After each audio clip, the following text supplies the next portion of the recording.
First at 5, an unprecedented move from federal law enforcement right here in West Michigan. 2 Colombian nationals extradited here late last week. The men were arrested on cocaine trafficking charges in collaboration with the Colombian government. 13 on your side's Peter Elliott reports from outside the U.S. Attorney's office in Grand Rapids. Peter.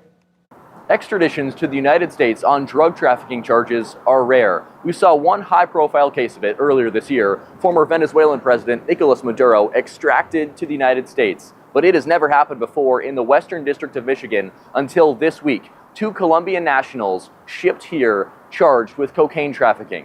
They thought U.S. authorities weren't paying attention. And when they made their deal, they signed their fate.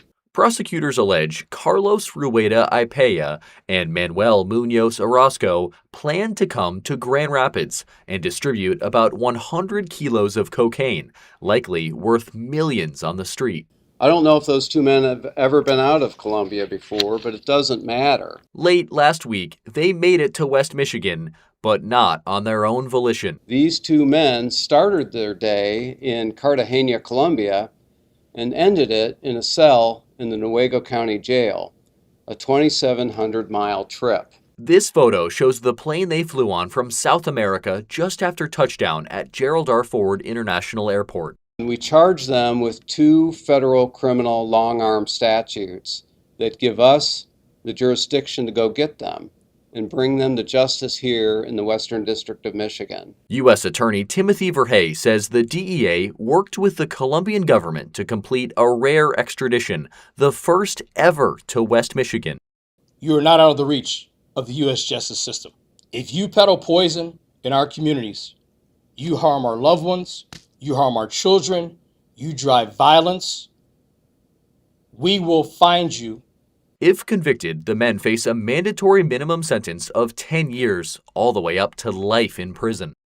What we seized and what we are charging, it started off being a conversation about 2,500 kilos that was going to leave Colombia. What we ended up doing is waiting for delivery of 10 kilos, and that's when we moved in. Ipea and Orozco appearing in court on Friday. Records show they're due back in front of a judge on September 10th for a final pre-trial conference. Until then, they'll stay behind bars at the Newaygo County Jail, where federal prisoners are held prior to trial. VerHey did not say which cartel, if any, these 2 men are a part of, but he implied that their status is high enough that they were worthy of extradition. He says they're going after high-level sources of drugs, not mid-level dealers. In downtown Grand Rapids, I'm Peter Elliott, 13 on your side.